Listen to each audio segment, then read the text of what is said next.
di dalam ibadah perdana. Saya percaya di bawah juga masih ada saudara-saudara kita yang tidak bisa naik, tapi kami percaya kita yang ada di tempat ini semua yang Tuhan masih izinkan, saya percaya kita akan dikuatkan oleh kebenaran firman Tuhan. Shalom Bapak Ibu yang dikasih Tuhan, sekali lagi jemaat Tuhan GBT Keluarga Allah Mantingan, saya secara pribadi juga sebagai hamba Tuhan, juga sebagai gembala saudara di tempat ini, saya mengucapkan selamat Natal kepada Bapak Ibu sekalian yang ada, ya. Selamat Natal dan menyongsong tahun baru. Saya percaya tahun yang baru akan tahun yang disediakan oleh Tuhan, penuh dengan kemenangan oleh setiap kita. Amin. Oleh sebab itu kita mau sama-sama mendengar, karena hari ini ada pesan Tuhan yang mau Tuhan sampaikan buat setiap kita pada pagi hari ini, ya, yang akan saya sampaikan kepada Bapak Ibu Saudara yang dikasih Tuhan di hari yang Natal ini. Dan saya mohon Bapak Ibu sekalian boleh perhatikan dengan baik-baik, saudara konsentrasi dengan baik-baik, biarlah firman Tuhan yang perdana ini di tempat ini boleh menjadi pesan Tuhan yang saudara bisa tangkap. Dan ketika saudara pulang nanti, saudara menjadi pribadi-pribadi yang semakin diberkati oleh Tuhan, ya. Oleh sebab itu mari sama-sama kita keluarkan Alkitab kita. Saya mau buka Alkitab kita di dalam Lukas 2 ayat yang ke-8. Ya. Lukas 2 ayat yang ke-8 sampai yang ke-11. Saya akan baca ayat demi ayat. Saudara perhatikan, nanti saya mau mengulas apa yang Tuhan taruh di dalam hati saya. Ya, Lukas 2 ayat 8. Di daerah itu ada gembala-gembala yang tinggal di padang, menjaga kawanan ternak mereka pada waktu malam. Ayat yang ke-9. Tiba-tiba berdirilah seorang malaikat Tuhan di dekat mereka, dan kemuliaan Tuhan bersinar meliputi mereka, dan mereka sangat ketakutan. Ayat yang ke-10, saudara. Lalu kata malaikat itu kepada mereka, jangan takut, sebab sesungguhnya aku memberitakan kepadamu kesukaan besar untuk seluruh bangsa. 11 ayat terakhir. Hari ini telah lahir bagimu juru selamat, yaitu Kristus Tuhan di kota Daud. Amin. Bapak Ibu yang dikasih Tuhan, ini firman Tuhan yang kita sama-sama sudah baca dan merupakan dasar buat setiap kita untuk bisa mendengarkan firman Tuhan pada pagi hari ini. Firman Tuhan yang baru saja kita baca adalah merupakan firman Tuhan, berita tentang kelahiran Tuhan Yesus. Saya percaya Bapak Ibu sekalian sudah sering mendengarkan firman Tuhan ini, ya, tapi saya mau tegaskan kembali bahwa firman Tuhan yang baru saja kita baca adalah merupakan firman Tuhan, berita tentang kelahiran Tuhan Yesus, atau biasa kita sebut sebagai berita Natal, ya, berita Natal. Dan saudara perhatikan, ada dua perkataan penting yang diucapkan oleh malaikat pembawa kabar Natal. Ini kita mau ungkap pada pagi hari ini, saudara, ya. Yang pertama, saudara, dikatakan bahwa di dalam ayat yang ke-8 tadi, ayat yang ke-10, jangan takut, dikatakan seperti, saudara, ya, sebab sesungguhnya aku memberitakan kepadamu kesukaan besar untuk seluruh bangsa. Berita Natal sesungguhnya adalah kabar kesukaan, saudara. Berita Natal sesungguhnya adalah satu berita atau kabar tentang kesukaan yang besar, dan itu untuk seluruh bangsa. Saudara bisa tahu saat ini banyak yang dipelintir, saudara. Orang katakan kalau berita Natal ini sesungguhnya bukan berita yang untuk semua bangsa, cuma untuk sebagian bangsa secara kecil saja, yaitu sebagai bangsa Israel.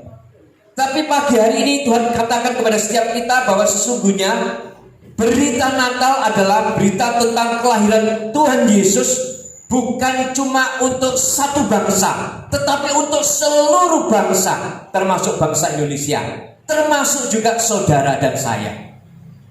Ini berita yang pertama yang disampaikan oleh malaikat pada waktu dia menyampaikan kabar tentang kelahiran Tuhan Yesus. Berita ini disampaikan secara khusus kepada para gembala.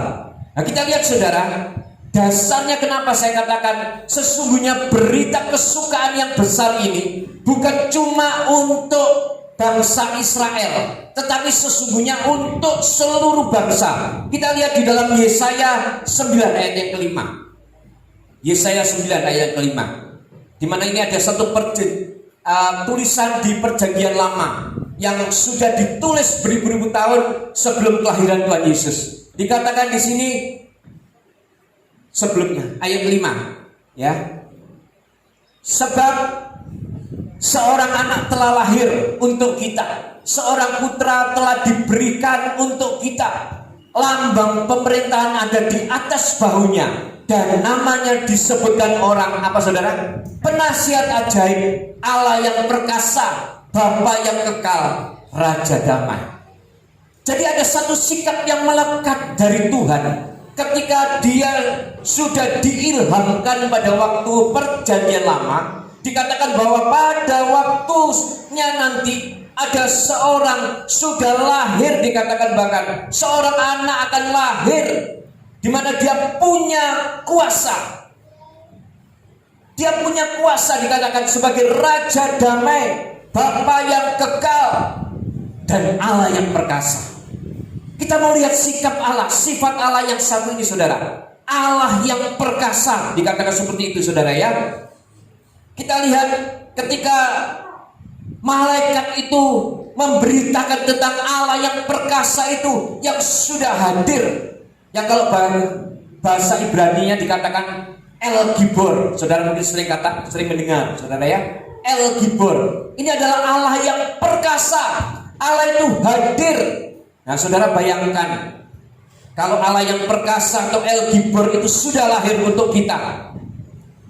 Nah masalahnya hari ini saudara, sudahkah kita terima kelahiran itu secara pribadi dalam hidup kita? Sudahkah kita terima kelahiran El Gibor itu pribadi lepas pribadi atas hidup kita? Ini yang penting yang harus kita ketahui saudara. Kita harus terima El Gibor, atau kita harus terima Allah yang perkasa itu lahir bukan cuma di kandang, tetapi kita mau terima Allah yang perkasa itu untuk lahir pribadi lepas pribadi, masuk di dalam hidup saudara. Allah yang perkasa itu ada dan kita terima sebagai Allah yang hadir di dalam setiap hidup kita pribadi lepas pribadi. Nah, caranya bagaimana saudara? Kita harus terima atau hadirkan Tuhan di dalam keluarga kita. Yang pertama itu saudara, setelah kita terima secara pribadi, Tuhan inginkan kita juga harus terima di dalam keluarga kita. Yang artinya di dalam keluarga kita hendaklah kita menjadi pembawa damai. Keluarga ini seringkali menentukan buat setiap kita saudara. Ketika dikatakan Tuhan sebagai Raja damai, maka ketika kita terima Allah itu hadir di dalam setiap pribadi lepas pribadi, maka sesungguhnya di dalam rumah tangga kita akan ada damai sejahtera. Kita terima di dalam keluarga kita. Terus apa lagi saudara? Kita harus hadirkan atau terima Tuhan di dalam pekerjaan kita. Seringkali saya mendengar kalau orang-orang percaya itu mengatakan bisnis ya bisnis, mengikut Tuhan ya mengikut Tuhan. Nah pagi hari ini saya mau katakan sebagai hamba Tuhan, kalau prinsip seperti itu adalah prinsip yang salah saudara. Ketika kita berbisnis, Tuhan juga inginkan menghadirkan dia di bisnis kita, menghadirkan dia di pekerjaan kita. Jadilah kita pelaku-pelaku bisnis yang jujur, yang ulet, yang takut akan Tuhan. Itu menghadirkan El Gibor itu di dalam pekerjaan kita. Sesungguhnya ini adalah kunci seseorang untuk bisa diberkati. Ketika dia punya prinsip, pokoknya aku kerja. Ketika aku kerja, tidak sama dengan aku ketika aku datang ke gereja.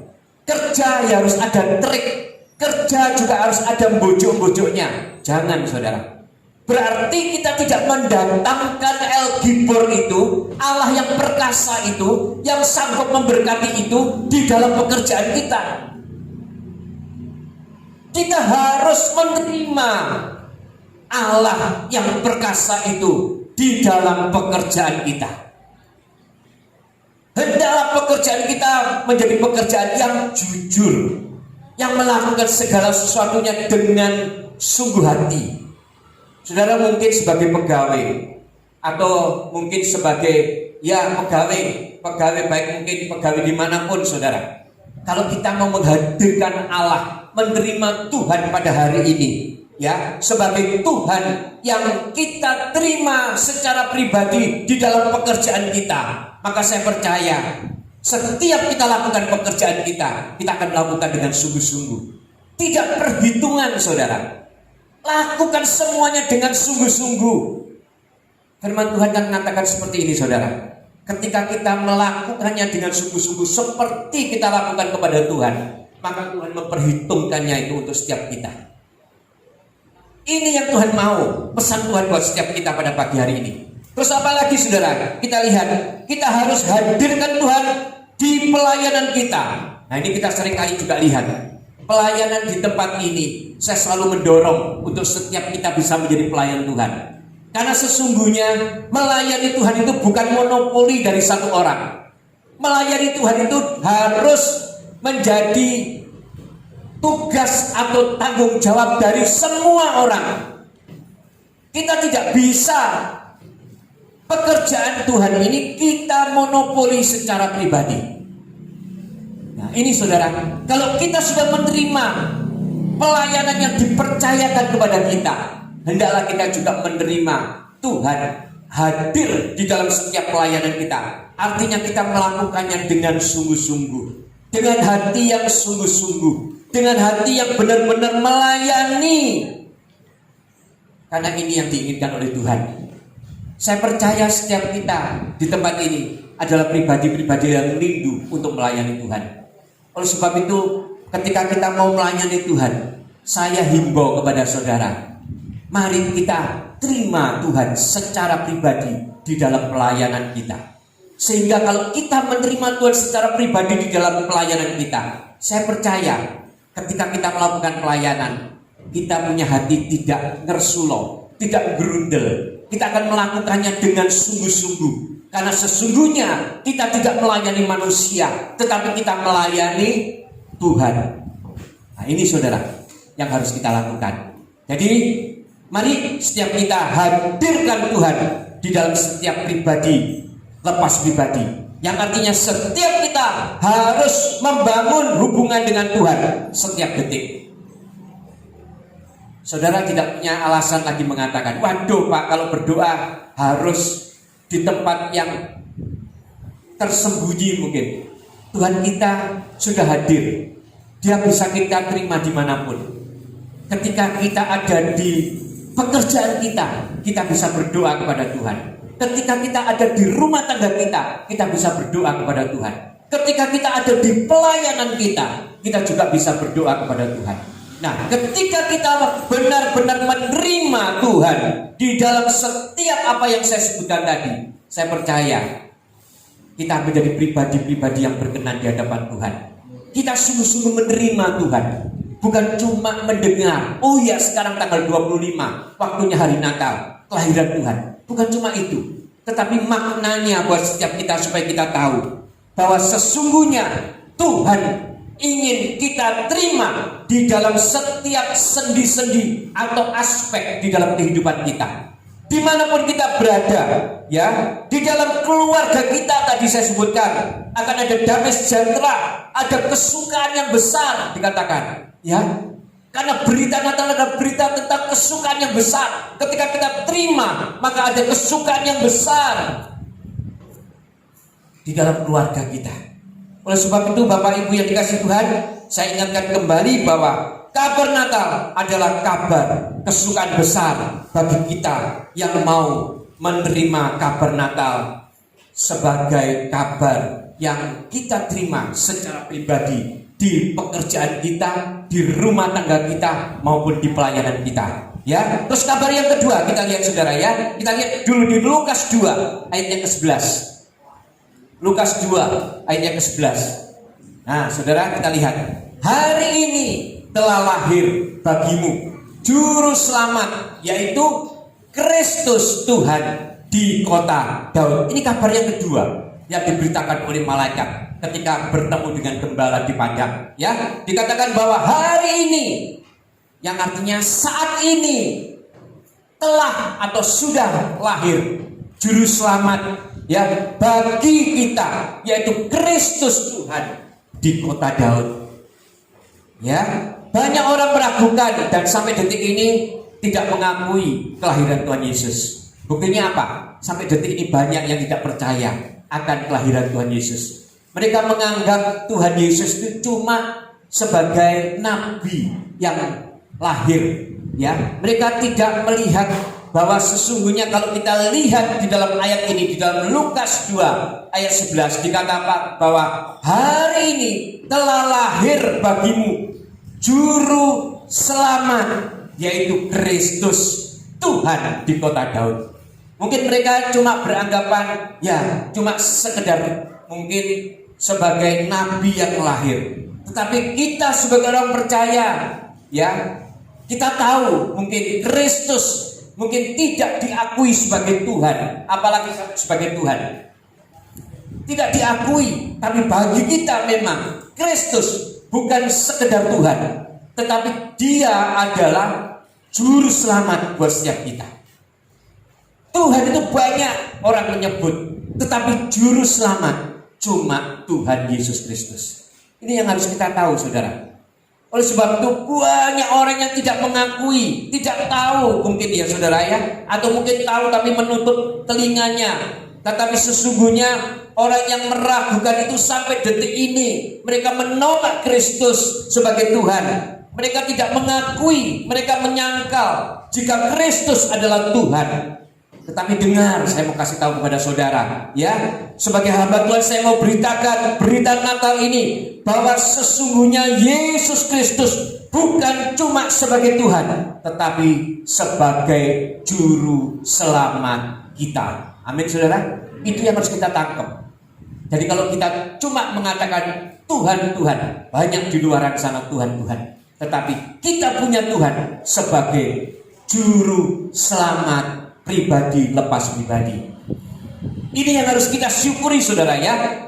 Ini yang harus kita syukuri. Jadi sesungguhnya saya diberitakan ini bahwa Yesus Kristus bukan cuma sebagai Tuhan, tetapi sebagai juru selamat bagi orang yang percaya. Ya, juru selamat itu cuma satu saudara. Pernahkah saudara mendengar ada juru selamat yang lain? Tidak ada, cuma satu juru selamat. Dan kita memang perlu juru selamat. Oleh sebab itu kita bersyukur menjadi orang-orang yang sudah mendengar berita Natal, di mana sudah diberitakan oleh malaikat pada waktu di padang yang mengatakan bahwa Tuhan Yesus sudah lahir. Ya, Dia sebagai Tuhan dan juru selamat buat setiap kita. Oleh sebab itu ada kepastian buat setiap kita, saudara. Pagi hari ini, mari saudara, sudahkah seisi rumah kita menerima Tuhan Yesus sebagai Tuhan dan Juru Selamat? Kalau belum, mari kita pastikan supaya kita juga memberitakan tentang berita kesukaan ini, tentang berita bagaimana Kristus sebagai Tuhan dan Juru Selamat untuk seluruh seisi rumah daripada saudara. Beritakan tentang ini saudara, sebab seisi rumah saudara akan selamat kalau saudara beritakan. Saudara lihat malaikat di surga pun juga melakukan hal yang sama. Dia tidak diam. Dia katakan dia memberitakan kabar sukacita. Dia memberitakan kabar tentang Kristus sebagai juru selamat, sebagai Tuhan yang lahir di kota Daud. Nah, kita juga seperti itu saudara ya. Mari kita juga beritakan. Kalau kita sudah beritakan, urusan dia terima atau tidak terima, itu bukan urusan saudara. Itu urusan Tuhan sendiri nanti. Yang penting kita sudah memberitakan, saudara ya. Kita lihat saudara di dalam Kisah Rasul 16 ayat yang ke-31. Ya, dikatakan gini, jawab mereka, percayalah kepada Tuhan Yesus Kristus dan engkau akan selamat. Nah, saudara lihat ini ayatnya, engkau dan seisi rumahmu. Jadi ini merupakan tanggung jawab buat setiap kita sesungguhnya. Seisi rumah kita beritakan. Benar dikatakan bahwa firman Tuhan mengatakan, bukan aku yang memilih kamu, tetapi kamu aku yang memilih. Tuhan mengatakan seperti itu. Tetapi sesungguhnya kita juga diberikan kepada Tuhan satu tugas untuk memberitakan. Supaya ketika kita beritakan, ketika sudah kita beritakan, maka selebihnya adalah urusan Tuhan. Oleh sebab itu pagi hari ini, biarlah firman Tuhan ini benar-benar bisa menyelamatkan seluruh seisi rumah kita karena berita sukacita, yaitu berita Natal ini, saudara. Ya, kita lihat lagi tadi di Lukas 2 ayat yang ke-10 dikatakan bahwa malaikat pun harus memberitakan kabar ini, saudara ya.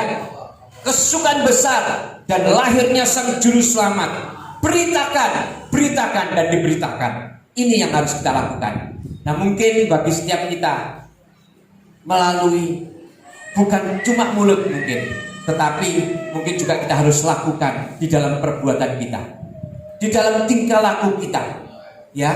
Karena saya sering mendengar, saudara, orang itu bisa bertobat, orang itu bisa menerima Yesus secara pribadi karena melihat figur-figur orang-orang yang dia perhatikan. Jadi saya mau setiap kita benar-benar dengan sungguh-sungguh melakukan hal ini, saudara. Ketika kita sudah menerima berita Natal, ketika kita sudah menerima tentang berita bagaimana Tuhan Yesus sebagai Tuhan dan Juru Selamat, di mana Dia bukan cuma sekedar Tuhan, tetapi sebagai Juru Selamat, maka mari kita pastikan seisi rumah kita pun juga mendengar kabar tentang keselamatan ini, supaya bukan cuma kita, saudara, yang menerima keselamatan ini. Saya mau semuanya menerima. Ya, kalau kita sudah mungkin sudah mengatakan, maka kita juga harus melakukan prinsip-prinsip apa yang diajarkan oleh Tuhan. Nah, saya percaya ketika kita melakukannya, ini juga merupakan satu bukti kalau kita ini ada Kristus di dalam hidup kita, sudah menerima Kristus di dalam hidup kita, maka setiap tingkah laku kita akan menjadi penginjilan yang terbuka buat setiap orang. Akan tahu orang bahwa sesungguhnya hidup kita sudah menjadi hidup yang mencerminkan tentang kebaikan Tuhan, tentang kasih Tuhan. Ya, Bapak Ibu sekalian dikasih Tuhan. Jadi sekali lagi saya mau katakan kepada saudara, ya, firman Tuhan di dalam Lukas 2 ayat 10 pun mengatakan, jangan takut. Berarti ketika kita mau beritakan pun, kita jangan takut, beritakan saja. Urusan diterima dan diterima itu urusan Tuhan. Yang penting kita beritakan tentang Juru Selamat, supaya seisi rumah kita diselamatkan oleh Tuhan. Selanjutnya biar Tuhan yang beracara. Kita cuma memberitakan, dan kita mau membuka hidup kita menjadi suratan yang terbuka, sehingga setiap kita bisa dilihat bahwa hidup kita adalah hidup yang sudah menerima Kristus di dalam kehidupan kita. Ya, saudara, jadi kabar tentang Natal itu ada dua.